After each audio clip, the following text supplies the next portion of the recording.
안녕하세요. 자식 농사 나름 잘 지어 행복하게 살아가고 있는 60대 남성입니다. 제 사연은 참 남들이 보면 눈물 쏟게 슬프다고 이야기하는 사람들이 많이 있는데요. 근데 그 와중에도 저는 큰 행복을 찾으며 아내와 아이들과 행복한 시간들을 보냈었어요. 지금은 비록 제 곁에는 아들 둘만 남아있지만 그래도 이 아들들 보면서 사는 재미도 쏠쏠합니다. 그리고 지금 이 재미를 느끼기까지 우여곡절이 많았는데 그 이야기를 한번 해보겠습니다. 저는 일찍이 결혼해 자식을 3명이나 낳았습니다. 아들 둘에 딸 하나면 자식 아주 잘 낳은 편이죠. 하지만 거기에는 하나의 사연이 껴 있습니다. 바로 우리 막내딸이 자폐 증상이 있는 아이였다는 건데요. 이 아이로 인해서 우리 마누라가 고생을 많이 했어요. 3살 어린 여자한테 첫눈에 반해 1년을 따라다니다가 결혼을 하자고 했고, 나름 유복하진 않지만 그래도 방 2칸짜리 집에서 신혼살림 시작해서 행복한 결혼 생활을 시작을 했죠. 우리 아내는 착하고 순한 사람이었습니다. 그래서 막내딸을 낳고 자폐 증상이 있다는 걸 알았을 때도 힘들어하긴 했지만 금방 털고 이 아이를 어떻게든 잘 키워보겠다며 짜증 한 번 안 내고 노력한 사람이었죠. 근데 이 애가 속을 많이 썩였어요. 어릴 때는 한 번 오빠들하고 놀고 있으라고 했는데 첫째가 볼 때 막내가 장난감을 위험하게 가지고 놀길래 그러지 말라고 했더니 글쎄 첫째 머리를 장난감으로 내려쳐버린 겁니다. 거기에서 깜짝 놀라 달려갔지만 이미 머리에서는 피가 나고 있었고 결국 그날 병원을 가서 20바늘을 꿰맸네요. 아직도 그 상처가 남아있어 우리 첫째한테는 미안할 따름이에요. 그것뿐만이 아닙니다. 워낙에 이 아이는 자애성이 강하고 폭력성이 있는 애라서 조금만 마음에 안 들면 주변을 깨물거나 본인을 많이 깨물었어요. 그리고 그 최대 피해자가 바로 제 마누라였죠. 지 엄마를 그렇게 꼬집고 깨물어대서 제 마누라 몸에는 멍이 없는 날이 없었습니다. 몸이 성할 날이 없었죠. 그렇게 힘들게 하던 아이를 23살까지 열심히 키웠는데 결국에는 일찍 죽고 말았습니다. 저는 우리 아이를 보면서 자폐아가 그렇게 평균 수명이 짧은지 처음 알았네요. 30대를 못 넘기고 죽는 자폐아들이 많다고 하더군요. 그래도 아내와 저는 항상 우리 아이만큼은 잘 넘겨보자 했는데 결국에는 30을 못 넘겼고 23살의 예쁜 나이에 죽고 말았어요. 그때 우리 아내가 많이 상심을 했습니다. 힘들게 하는 딸이 없으면 좀 나을 줄 알았는데 오히려 아내는 더 많이 힘들어 하더라고요. 결국에는 우리 아내도 아이가 죽고 난 후 2년 뒤에 병으로 세상을 떠나고 말았어요. 참, 그때 심정이란 지금도 비통합니다. 이제는 행복하게 해주고 웃게 해주고 싶었던 아내가 사라지니 마음이 참 허탄하더라고요.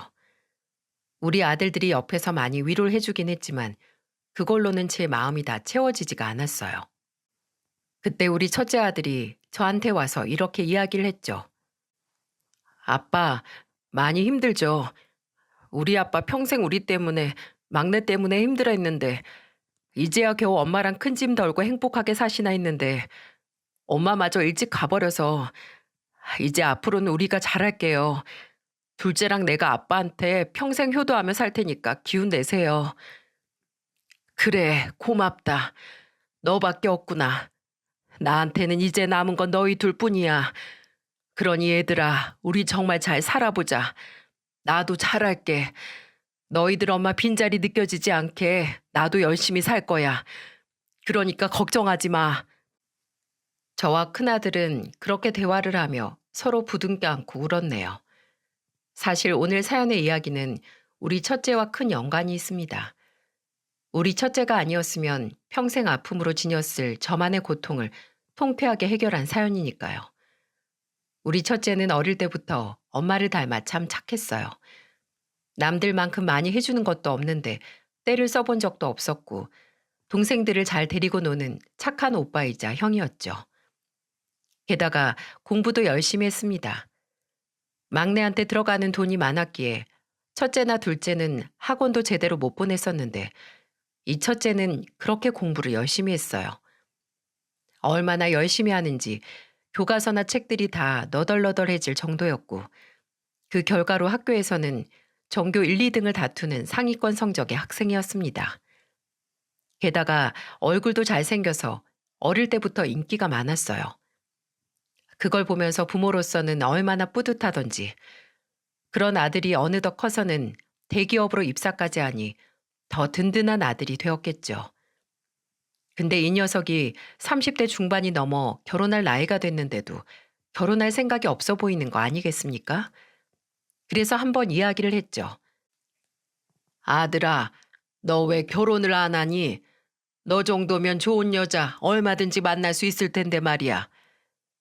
저는 아직 결혼 생각 없어요. 그냥 일이 재밌어요. 아빠 결혼은 천천히 생각해 볼게요. 근데 이렇게 말하던 녀석이 벼랑간 1년이 좀 넘은 시점에 갑자기 결혼을 하고 싶은 여자가 생겼다고 하는 겁니다. 그 여자와는 10개월 정도 만났다는데 인사를 시켜주고 싶다고 하는 거예요. 저는 당연히 좋다고 했죠. 우리 아들이 만나는 여자면 얼마나 괜찮고 좋은 여자일까 싶어서 당장에 만나자고 했습니다. 하지만 저는 그 만남이 악몽이 될 줄은 꿈에도 몰랐네요. 아들은 저를 한 고급 식당으로 데리고 갔고 그곳에 자신이 만나는 여자를 데리고 왔습니다. 그리고 그 여자의 얼굴을 보는 순간 저는 까무라치는 줄 알았어요. 그리고 그 여자도 깜짝 놀라더라고요. 왠지 아십니까? 이게 바로 제가 이 사연을 보내는 이유입니다. 저는 원래 경비 일을 했었습니다. 다니던 직장을 퇴직하고 난 뒤에 곧바로 경비 일을 시작했고 경비 일을 하는 8년 동안 지옥 같은 시간을 1년 동안 보내야 했어요. 그리고 그 지옥의 시간을 선사해준 인물이 바로 제 아들이 결혼하고 싶다고 데리고 온 이 여자였고요. 저는 이 여자가 저를 알아봤다는 걸 알았고 곧바로 말을 했습니다. 아가씨, 인사 와서 왜 자꾸 고개를 숙이고 있나? 고개 좀 들어봐요. 혹시 아가씨 나 알지 않아요? 알 것 같은데. 어? 아빠, 소영이 알아요? 아, 이름이 소영이었나? 소영 아가씨, 우리 입주민님. 나 예전에 일하던 그 아파트의 입주민 아니었나? 나 기억 안 나요? 와, 정말 무슨 이런 우연이 다 있어. 아빠 일하시던 곳에서 소영이가 살았던 거예요? 세상 진짜 좁다. 그러게, 참 세상 일 모를 일이다. 어떻게 만나도 딱 이 아가씨를 만날 수가 있냐? 내가 경비원 생활 8년 하는 동안 어떤 힘든 일이 있어도 일 그만둘 생각을 안 했었는데 딱 이 아가씨 하나 때문에 일 그만둔 것 아니겠니? 근데 이런 악연을 여기에서 이렇게 마주칠 줄은 꿈에도 생각 못했지. 본인이 스스로 사자 속으로 들어왔으니 내가 이 아가씨한테 고마워해야 할지 아님 때려 죽여야 할지 모르겠다. 네? 아빠, 갑자기 그게 무슨 말이에요? 소영이 때문에 경비를 그만두셨던 거예요? 악연이라뇨? 도대체 무슨 일이 있었던 거예요? 아들은 저의 말에 의아하다는 듯 질문을 퍼붓기 시작했고 제 말에 그나마 염치라는 것이 있었는지 예비 며느리는 고개를 더 푹 숙이며 어찌할 바를 모르고 있었습니다. 하지만 저는 오히려 더 그 모습이 가식적으로 보이고 눈에 차지 않았죠. 그리고는 한동안 잊고 있었던 분노감이 다시 올라오길래 더는 그 얼굴을 보고 싶지가 않아 아들에게 화를 내며 말했어요. 일어서! 당장 일어나라! 나는 집에 가야겠다. 네? 아빠, 앉자마자 일어서라뇨. 둘이서 대체 무슨 일이 있었던 건지 말씀해 주세요. 아빠가 무슨 오해를 하고 있는 걸 거예요. 소영이하고 한번 다시 이야기 나눠보세요. 오해는 무슨 오해? 됐다. 내 귀한 자식 저런 망나니 같은 여자랑 결혼시킬 수 없다. 너도 포기하고 결혼 생각 접어라. 너 저 여자가 어떤 여잔지는 알고 만나는 거냐? 아주 TV 뉴스에 대문짝만하게 나와도 하등 문제될 게 없는 인간이야 저 여자가. 아주 무섭고 못된 여자라고. 힘없는 사람 지 밑으로 깔고 보고 그냥 무조건 괴롭히고 무시하고 하나무인의 개념 상식이라고는 어디에도 쓸모없는 인간이 바로 저 여자다. 너는 내가 좋은 대학 보내고 그렇게 열심히 키웠으면 사람을 제대로 볼 줄 알아야 할 것 아니야? 어디서 저런 애를 만나서는 여길 데리고 와, 데리고 오길. 그것도 결혼하겠다고. 나는 절대로 이 결혼 승낙 못하니까 당장 일어서라. 저는 속에서 나는 열불을 그대로 토해내고는 식당에서 나왔어요. 제가 많이 흥분해서 나오니까 아들도 사태가 생각보다 심각하다는 걸 알고는 그 여자를 먼저 보내고 저를 따라 나왔어요. 저는 그 여자의 얼굴을 보니 다시 경비원으로 일할 당시의 악몽들이 떠오르는 것 같아 집으로 오는 내내 아무 말도 할 수 없었습니다. 제 눈치를 보고 있던 아들놈도 한마디도 하지 않고 집까지 따라오더군요. 그리고 집에 들어가자마자 저는 정신을 차리기 위해 주방에서 냉수를 벌컥벌컥 마셨고 그제서야 아들이 와서는 조심스럽게 물었죠. 아빠, 대체 무슨 일인 거예요? 소영이랑 무슨 일이 있으셨길래 이렇게 화를 내세요? 제가 알아야 저도 아빠 말씀대로 이 결혼을 다시 생각할지 말지 할 거 아니에요. 앉아봐라. 너도 들으면 놀랄 테니 물 한 잔 마시고. 저는 사실 그동안은 경비를 그만둔 계기를 자식들에게 하지 않았습니다. 얘네들도 본인들 인생 챙기며 사는 것도 바쁜데 괜히 저까지 짐을 얹어주고 싶지 않았어요. 괜히 신경 쓸 일 만들어주고 싶지 않아 혼자서만 모든 걸 알고 감당하고 있었는데 이번 사건으로 인해서 알려줄 수밖에 없었죠. 싫은 말이다. 네가 그 결혼하겠다고 데리고 온 그 여자는 내가 아는 인간 중 최고의 망난이었다. 너는 감히 상상할 수도 없을 만큼의 망난이었어. 저는 이렇게 운을 떼며 그동안 그 여자와 저 사이에 있었던 일들을 하나둘 풀어내기 시작했어요. 그 여자는 제가 한 아파트의 경비를 맡아 일을 시작하고 나서 7년 뒤에 그 아파트로 이사를 온 사람이었어요. 근데 이 여자는 첫 만남에서부터 저뿐만 아닌 그 아파트에서 함께 일하는 경비원들에게 은근히 반말을 찍찍 내뱉었죠. 아저씨, 저기 내가 타고 들어온 차 있지? 저거 내 차니까 차량 등록해놔요. 그리고 앞으로 여기에다가 차키 맡겨놓을 거니까 내가 들어오면 바로바로 파킹하고. 그리고 우리 집 아파트 입구 있지? 거기가 딱 내가 원하는 자리니까 매일 저기에다가 파킹해놔요. 그리고 그 자리는 아무도 못 건드리게 하고. 예? 아니 그게 무슨, 그건 불가능해요. 어떻게 아가씨 차 댄다고 저 자리를 매번 빼놔요. 그건 안 됩니다. 그리고 본인 차는 본인이 알아서 해야지. 그걸 왜 우리한테 하라고 합니까?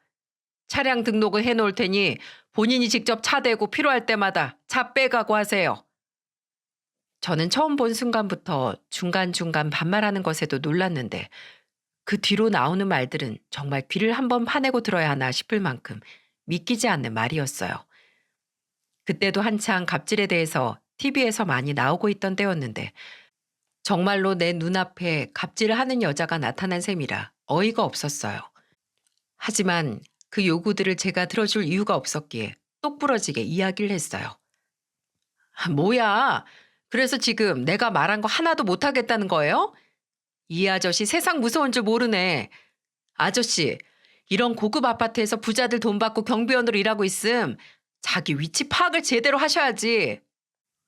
아무리 경비라도 아가씨가 요구하는 건 들어줄 만한 수준이 아니네요. 그러니까 본인이 알아서 하세요. 그리고 여기에서 그 어떤 입주민들도 여기 와서 이렇게 상식 없는 요구는 한 적이 없습니다. 저는 그 요구 들어줄 수 없으니 아가씨 차는 본인이 알아서 해결하세요. 등록은 해놓을 테니까. 아, 그렇게 나오시겠다? 아, 진짜 여기 경비원들 물이 왜 이래? 전에 살던 데가 딱이었는데 여기가 더 고급이라고 해서 이사 왔더니만 경비원들 물이 썩었잖아. 에이, 짜증나. 아저씨, 경비란 말이야. 자고로 알아서 기라면 기고 바닥 핥으라고 하면 핥는 게 경비인 거야. 제발 주제 파악 좀 하세요. 뭐라고요? 아가씨, 아까부터 내가 진짜 참았는데 은근히 반말 찍찍해대고 개념 없는 소리 하는데 그게 지금 말이 됩니까? 아니 못 배워먹은 사람처럼 왜 그러는 거예요? 꼴에 또 어른 대접 받고 싶으신가 보네. 이봐요 아저씨. 이 아파트 경비면 내가 관리비 내는 돈으로 아저씨 월급 받을 거 아니야. 그럼 내가 고용한 거나 마찬가지인데 내가 꼭 존대를 써야 할 필요가 있어요? 하여간에 늙은 것들이 문제라니까. 됐고, 내가 요구한 거 못하겠다고 한 거죠, 지금? 어디 두고 보자고. 당신 후회할 거야. 이 아가씨는 난생 처음 보는 유형의 인간이었어요. 다짜고짜 자신의 전용 주차구역을 맡아놓으라고 하더니 매번 그곳에 자신의 차를 주차시키고 대기시키라는 요구한 것을 말을 따라주지 않았더니 급기야는 두고 보란 이야기를 하더군요. 근데 사실 그때까지만 해도 그 두고 보라는 말이 무슨 말인지 잘 몰랐어요. 그저 속으로는 그래, 내가 두고 보라는 사람 치고 무서운 인간 못 봤다 이야기하며 가볍게 넘겼죠. 하지만 그 뒤로 저는 엄청난 수모를 겪어야 했고 그 여자 하나로 인해서 우울증과 대인기피증, 심지어는 분노 조절 장애까지 생겨 정말 큰일을 치를 뻔하기도 했었어요.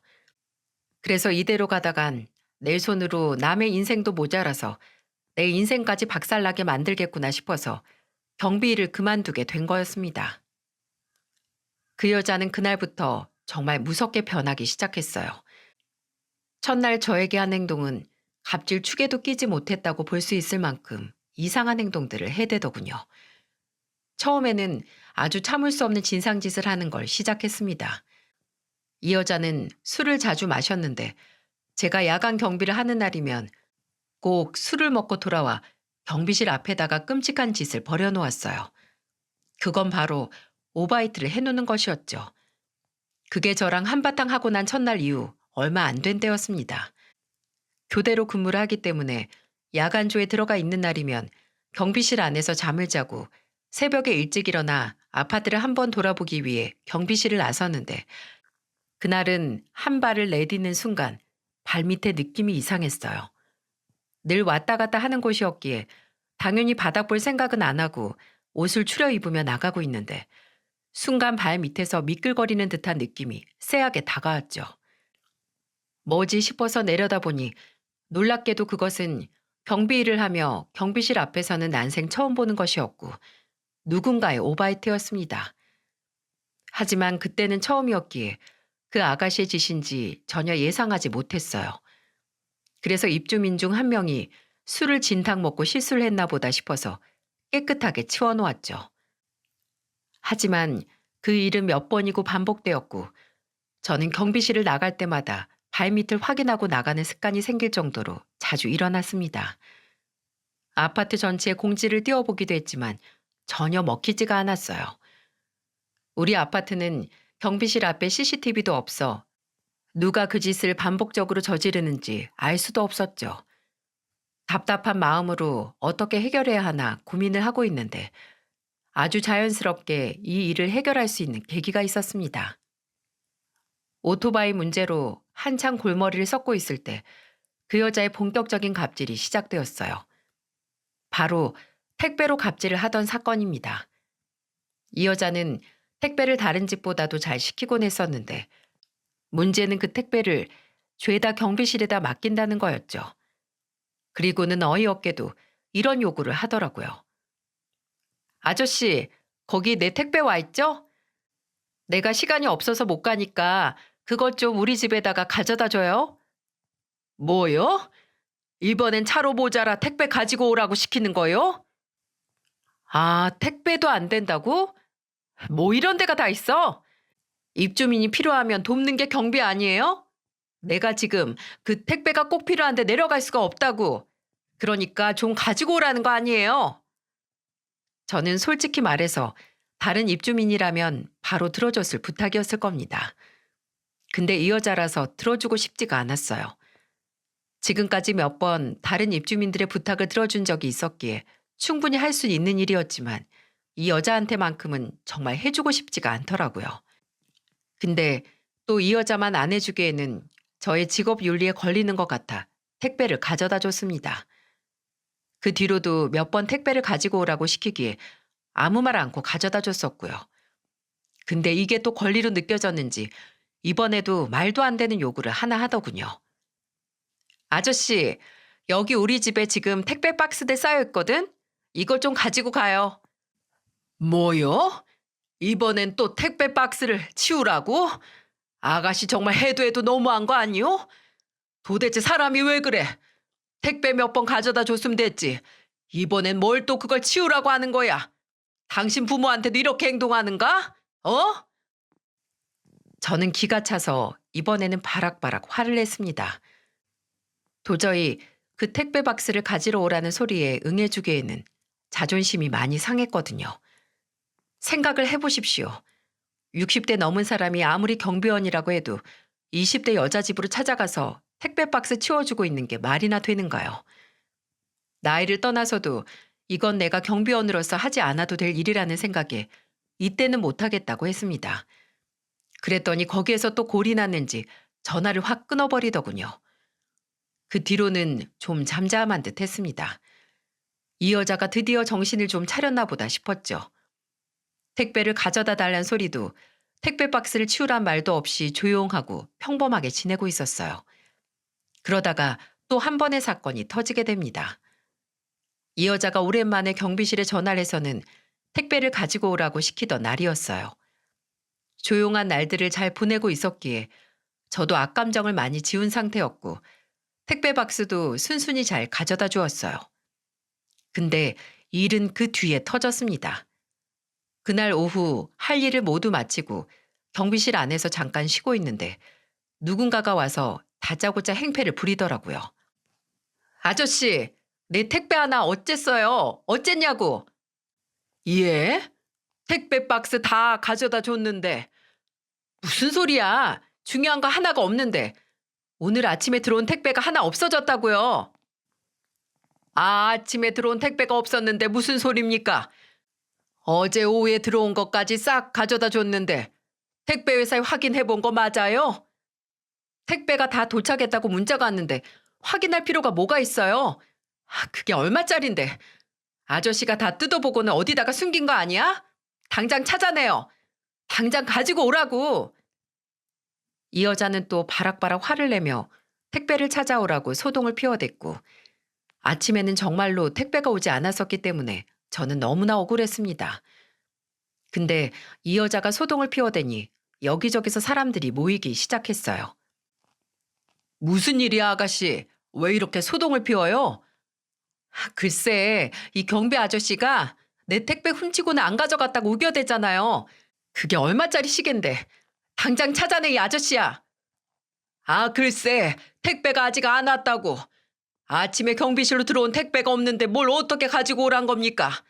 택배 회사에 먼저 확인부터 해보세요. 도착했다는 문자가 왔다고, 이 아저씨야. 내가 문자 보여줘요? 어? 내가 지금 괜히 성질 내는 것 같아? 아저씨 진짜로 콩밥 한번 먹어볼래요? 어디 할 짓이 없어서 젊은 여자 물건 훔쳐가려고 그래. 변태야 뭐야 이 아저씨? 이제는 급기야 파렴치 안으로 몰고 가는 이 여자를 보며 저는 너무나 억울하고 화가 났습니다. 그래도 혹시나 제가 놓친 것이 있나 싶어서 경비실 안을 샅샅이 다 뒤졌고 그 여자가 말하는 택배는 나타나질 않았어요. 없는데 여기 한번 전화를 좀 해봐요. 그 택배 기사한테 전화하면 뭐라도 나오겠지. 아, 내가 글쎄 왜 전화를 해야 하냐고요. 다 필요 없고 나는 이거 무조건 아저씨가 찾아내서 받아야겠으니까 지금 당장 내 휴대폰으로 영상 찍어서 어떻게든 물건 찾겠습니다. 라고 말해요. 뭐요? 아니, 내가 잃어버린 적이 없는데 뭘 나한테 찾으라는 겁니까? 그리고 그 동영상 찍는 건 뭐고요? 아니, 막말로 아저씨가 자신 있으면 동영상 찍는 것도 거리낄 것 없는 거 아니에요? 괜히 지금 찔리니까 동영상도 못 찍겠다고 하는 거 아니냐고. 하, 좋소. 그럼 내 동영상 찍을 테니 나도 지금부터 영상 찍습니다. 앞으로 아가씨랑 있는 일들은 하나하나 영상으로 다 찍어서 어떤 오해도 받지 않도록 내 처신 그렇게 하려니까 그건 말리지 마요. 알았어요? 아, 좋아요. 그거야 뭐 본인이 알아서 하는 거고. 어쨌든 내 택배나 똑바로 찾아내라고.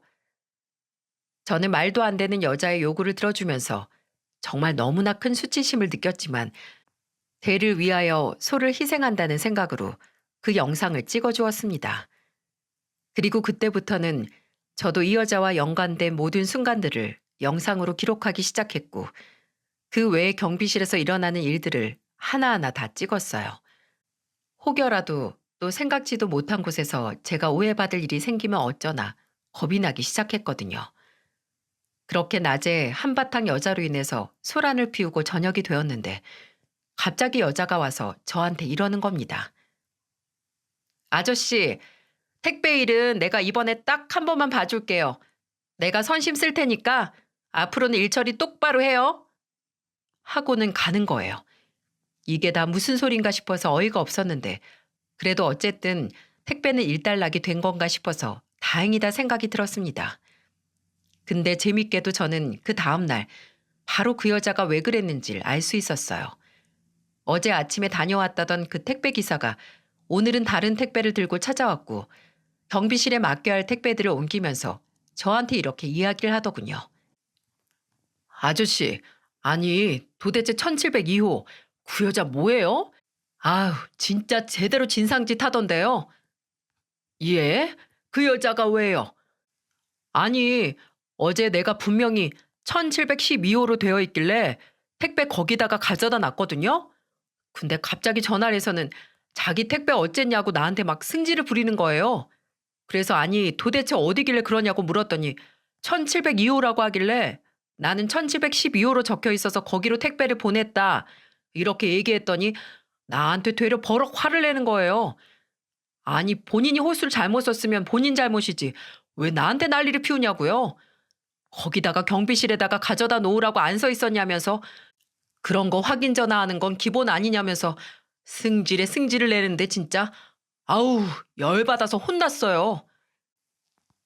택배 기사의 말에 의하면 이 여자는 본인의 택배 받을 주소를 잘못 써놓았고 원래는 경비실로 가져다 놓으라는 말도 써야 했는데 그 말도 안 써놓은 듯 했습니다.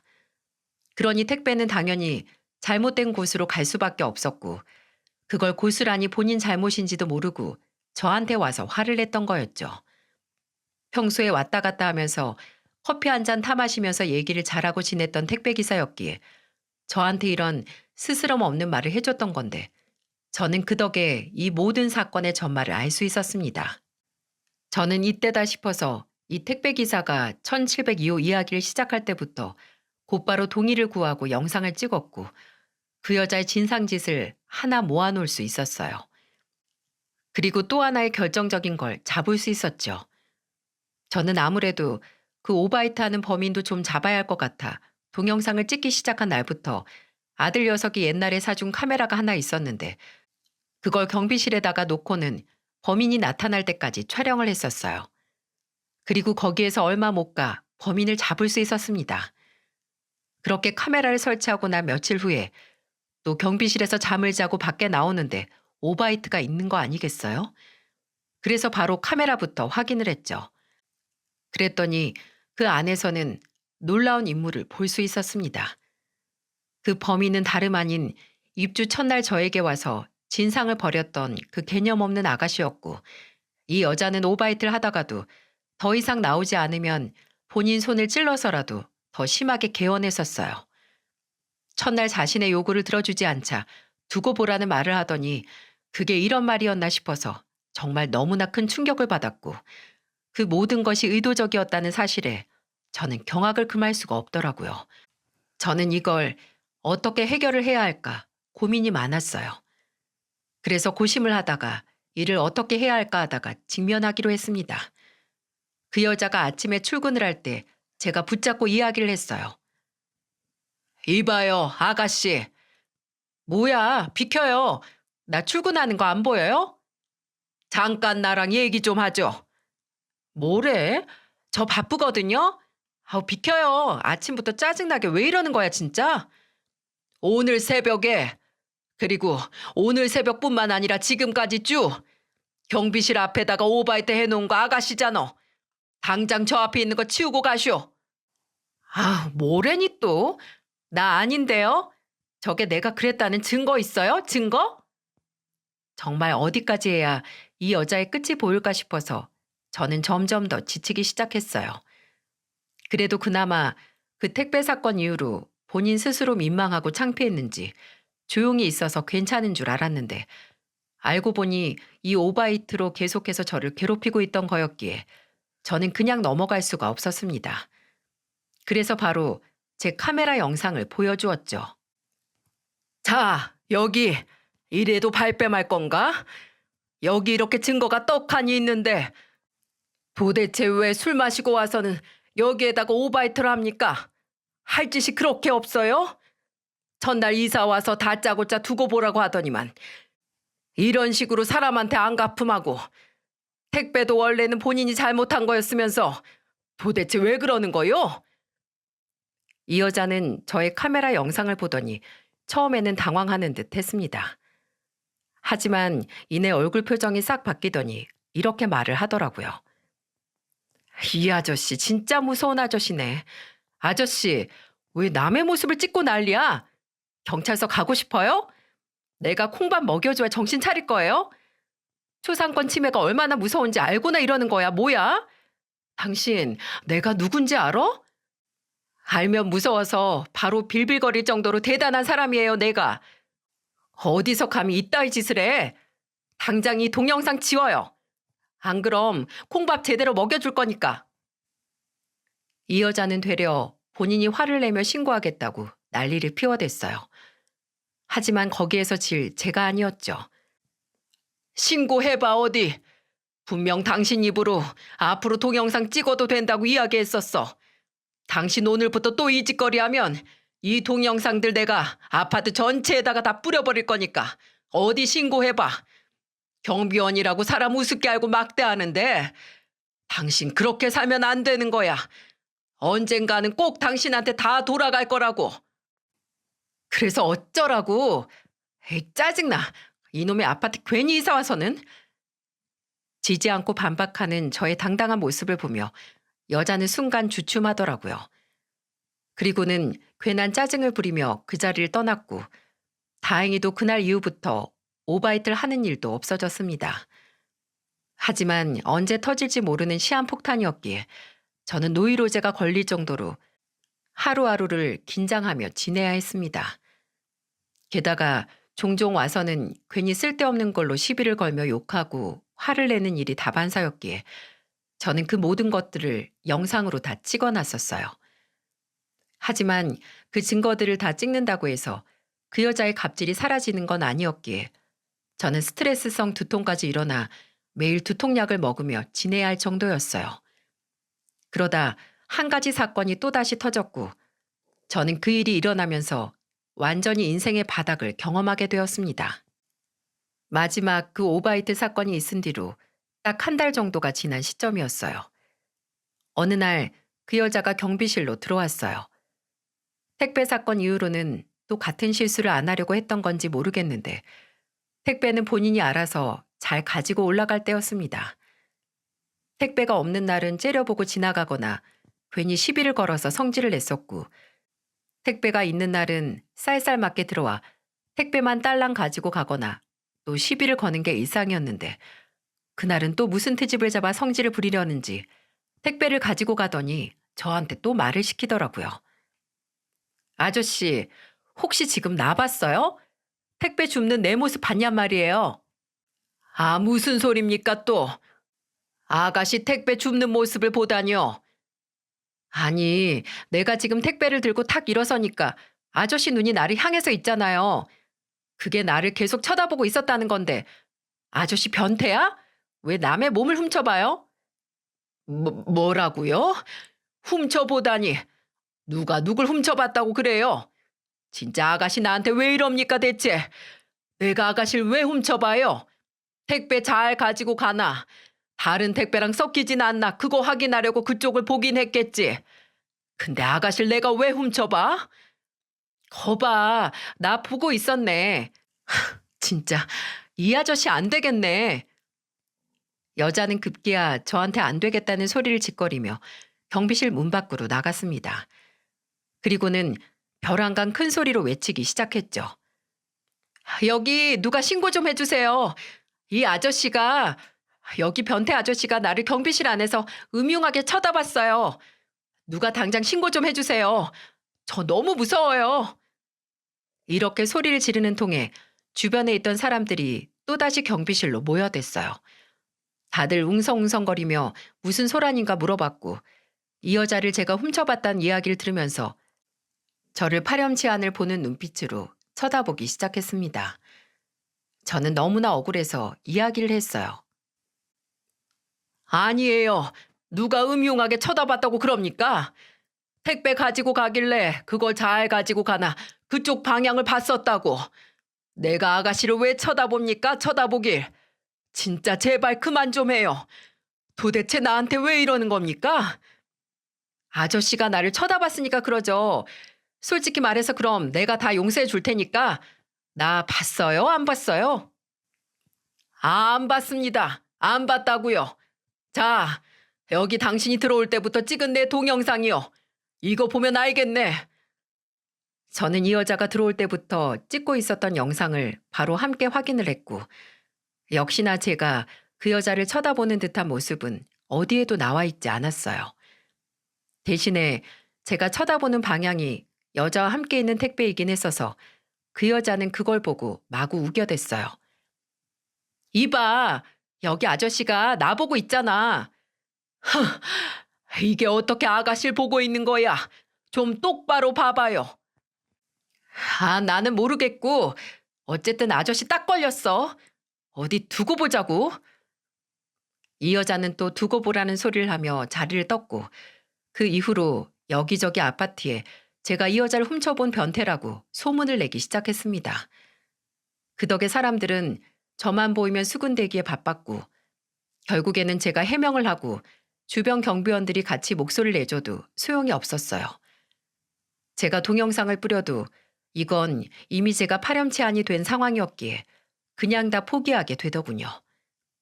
저는 이때 우울증과 대인기피증까지 생겨버렸고 저를 이렇게까지 몰아간 그 여자를 어떻게 해버리고 싶었습니다. 제 속에 저도 몰랐던 극한 분노가 올라오니 이러다 큰일 치르겠다 싶더라고요. 그래서 바로 경비원 일을 그만두게 된 거였습니다. 그리고 그 이후부터는 혼자 병원을 다니며 정신약까지 먹으면서 지내고 있었어요. 이 모든 이야기를 아들 녀석에게 해주었고 아들은 듣는 내내 경악에 경악을 금치 못했죠. 아빠, 이게 진짜예요? 그게 진짜 제가 아는 소영이가 한 게 맞아요? 전 믿기지가 않아요. 그래, 이 녀석아. 사람 볼 줄 그렇게 몰라? 저 정말 몰랐어요. 저한테는 정말 좋은 사람이었어요.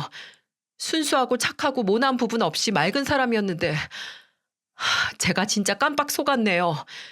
아빠 정말 죄송해요. 아빠가 그 여자한테 그렇게 당한 줄도 모르고 아빠는 아무 걱정 말고 계세요. 제가 제대로 처리하고 해결할게요. 아들은 제 이야기를 듣더니 아주 굳은 결의를 하면서 저한테 알아서 해결하겠다고 했어요. 저는 평소에 지혜롭고 현명하게 살아온 우리 아들을 잘 알고 있었기에 이번에도 알아서 해결하겠다고 하는 아들의 말을 그대로 믿고 기다렸습니다. 그리고 얼마 후 저는 아들에게서 정말 통쾌한 이야기를 전해드릴 수 있었죠. 아빠, 저 파혼했어요. 그런 여자랑 결혼 생활 했다는 거 정말 죄송하게 생각하고 있어요. 제가 진짜 사람 볼 줄 몰랐어요. 그 사람의 실체를 제가 제대로 알았어야 했는데 몰랐어요. 이번에 제가 가서 아빠 대신에 제대로 복수해주고 왔습니다. 그래. 근데 너까지 깜쪽같이 속였으니 네가 할 리가 있었겠냐. 근데 복수를 했다니 그게 무슨 소리야? 그 여자가 아빠를 도둑으로 몰고 갑질에 갑질을 하고 파렴치한 인간까지 만들었다고 했죠? 그거 제가 다 갚아주고 왔어요. 이제 아빠 두 발 뻗고 주무세요. 아들 녀석은 알 수 없는 이야기를 하며 그 뒤에 그 여자와 있었던 이야기들을 전부 다 해주었습니다. 아들이 설명해준 상황들은 도저히 제가 평소에 내가 알고 있던 어질고 바른 아이가 맞나 의심이 들 정도로 믿기지가 않은 모습이었어요. 아들이 알려준 내용은 이러했습니다. 먼저는 가서 제가 알려준 상황들을 전부 맞냐고 물어봤답니다. 소영 씨, 나 아빠한테 다 듣고 왔어. 정말로 아빠한테 소영 씨가 한 짓 사실이야? 정말로 그랬어? 그게 있잖아. 사실이긴 한데, 근데 나 정말 이제는 안 그래. 자기가 나 겪어봐서 알잖아. 나 그런 사람 아니라는 거 당신이 더 잘 알 거잖아. 내가 아버님께 가서 무릎 꿇고 사죄할게. 다시는 안 그럴 거고, 예전에도 그렇게 행동했던 거 정말 잘못했다고 내가 빌게. 그게 진짜로 다 사실이었단 말이야? 당신 진짜 구제불능이었네. 그러면서도 뻔뻔하게 어떻게 그렇게 아무렇지도 않게 살 수가 있었던 거야? 진짜 도저히 안 되겠다. 이 결혼 취소야. 다신 나하고 결혼하겠다는 소리 하는 둥, 나 만나고 싶다는 둥 하지 마. 다시는 내 앞에도 우리 아빠 앞에도 찾아오지 마. 자기 정말 왜 그래? 내가 이렇게 미안하다고 하잖아. 나 다시는 안 그럴 거야. 진짜야. 제발 용서해줘. 어? 제발 나 한 번만 봐서라도 나 좀 용서해줘. 웃기지 마. 우리 아빠한테 그렇게 큰 상처를 줘놓고는 용서해달라고? 그런 뻔뻔한 말이 아직도 나올 수 있다는 게 나는 신기하다. 됐고, 이 결혼도 우리 만났던 것도 다 무효니까 그렇게 알아. 아들 녀석은 매몰차게 그 자리에서 파혼을 선언했고 다시는 찾아오지도 말라는 소리를 했다고 했습니다. 근데 거기에서 그냥 물러날 여자가 아니었어요. 적어도 내가 아는 여자는 더 뻔뻔하게 나갔을 거라는 생각을 했었는데 아니나 다를까 역시나 그 여자는 완전히 스토커처럼 아들을 쫓아다니면서 미안하다고 결혼 안 해주면 죽어버릴 거라고 협박을 했던 모양이더라고요. 급기야는 하도 난리를 피우니 이번에는 자신의 부모님까지 나서서 아들을 설득하려고 나섰다고 했어요. 그때 아들이 이야기해준 그 내용도 정말 놀라울 따름이었죠. 아들 녀석은 끝까지 그 여자를 만나주지 않고 있었고 그 와중에 그 여자가 하도 난리를 피우니 그 예비 장인어른이었던 상대방 아빠에게서 전화가 왔다고 했었습니다. 그때 아들이 통쾌하게 갑질을 했다고 하더군요. 자네, 지금 내 딸한테 갑자기 파혼하자고 했다면서 애가 지금 저 지경으로 망가지고 있는데도 가만히 있는 건 무슨 경우인가? 전에 우리 봤던 그 식당 있지? 자네가 인사하러 왔을 때 갔던 그 식당으로 7시까지 오게나. 예. 아들은 예비 장인의 부름에 알겠다고 대답을 하고는 그 자리에 나가지 않았다고 했습니다.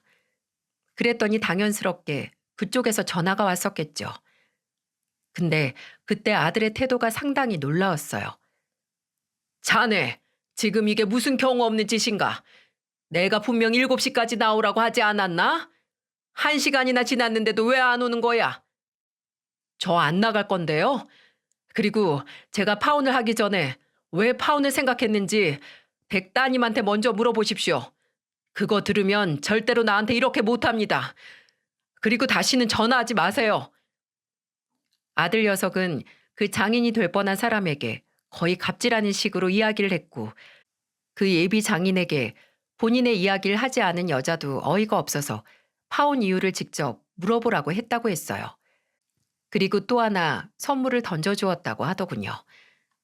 아들은 벼랑간 제 이야기 속에서 들었던 그 갑질 영상이 아직도 있냐며 그걸 보내달라고 했고 저는 바로 찾아서 보내줬습니다. 근데 그 영상을 그 상대방 부모에게 보냈었더라고요. 이거 보여주면서 물어보세요. 도대체 왜 파혼당한 거냐고. 그럼 친절하게 알아서 설명해 줄 겁니다. 그리고 다시는 연락하지 마세요. 라고 그쪽 상대방에게 보낸 문자까지 보여주더군요. 그러고 나니 그 상대방에게서는 난리가 난 듯 싶었습니다. 그 여자가 어떻게 알았는지 전화를 했더라고요. 알고 보니 예전에 제가 경비를 했을 때 쓰던 번호를 아직 가지고 있었고 저도 그 후로 핸드폰 번호를 바꾸지 않았더니 그걸로 전화를 했던 거였죠. 그 여자는 저를 찾아와서는 벼랑간 눈물을 뚝뚝 흘리며 이야기를 하기 시작했습니다. 아버님, 제가 정말 죄송했어요.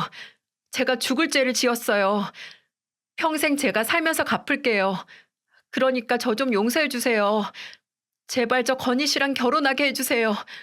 저 건희 씨 없으면 죽어요. 정말로 너무너무 사랑하는 사람이에요. 그러니까 제발 용서해 주세요. 자네가 나한테 한 짓이 얼만데 그걸 용서해 달라고 하나. 내가 그날 이후로 대인기피증에 우울증에 얼마나 힘들었는지 아나? 그거 알면 절대로 용서해 달라고 못해. 진짜 가당치도 않는구나. 나는 절대로 내 아들 당신한테 못 내주니까 그렇게 알아. 그리고 다시는 우리 앞으로 찾아오지도 말고. 저는 이렇게 이야기하고는 밖으로 나오려고 했습니다. 근데 자리에 일어난 제 발을 붙잡고는 울고불고 난리가 나더라고요. 제발요. 제발 저 좀 용서해 주시라고요. 다시는 안 그래요. 진짜 안 해요. 이건 놔. 뭐 하는 짓인가? 저는 저를 붙잡고 늘어지는 그 팔을 매몰차게 힘을 주고 털어버렸어요. 그러더니 거의 맥없이 풀려나더라고요. 그 자리에서 저는 매정하게 돌아서서 나왔어요. 그 뒤로도 또 몇 번이나 찾아오길래 제 아들은 다시는 이곳에 발 못 붙이게 한다며 제가 찍어놓은 모든 그 여자의 갑질하는 영상들을 가지고 가서 경찰에 모욕죄로 신고를 했습니다. 하지만 모욕죄 공소시효는 5년이지만 형사로 고소할 수 있는 기간은 6개월 지나면 어렵다고 하더라고요. 그래서 민사로 손해배상 청구를 해놓은 상태입니다. 이것도 우리 아들이 늦게나마 다 알아봐주고 저 대신 한 번 더 복수를 해준 겁니다. 그랬더니 그 여자와 그 부모까지 이번엔 저와 아들에게 찾아와 합의를 해달라고 했지만 그 요구를 들어주지 않았어요. 그 뒤로는 다시는 찾아오지 않아서 저나 아들이나 다행이라고 생각하고 있어요. 참 그걸 보면 나한테 했던 그대로 당하는구나 싶어서 통쾌했습니다. 여러분, 남의 눈에 눈물 나게 하면 내 눈에는 피눈물 난다는 이야기 한 번쯤 들어보셨죠? 그 어리석은 젊은 여자는 결국에는 제 눈에 눈물 나게 만들다가 본인 눈에는 피눈물이 나게 되었습니다. 지금도 생각을 하면 몸서리가 쳐질 정도로 끔찍한 기억인데 이제는 저도 통쾌하게 아들을 통해 복수를 했다고 생각하니 조금은 속이 후련합니다. 그리고 더 좋은 복수는 지금 아들 녀석은 일에 몰두하면서 더 좋은 여자 만나겠다며 벼르고 있네요. 저는 그것만으로도 만족합니다. 이번 사건을 통해서 이래도 될까 싶지만 그래도 기분이 풀리는 건 어쩔 수가 없네요. 여러분, 앞으로 우리도 언제든 남의 눈에 눈물 나게 할 수도 있지 않겠습니까? 하지만 그럴 때마다 우리의 잘못과 실수를 잘 알고 사과할 줄 아는 현명하고 어진 어른이 되었으면 좋겠어요. 앞으로 저는 제 사연을 교훈 삼고 그렇게 살아보려고 합니다. 긴 사연 들어주셔서 감사합니다.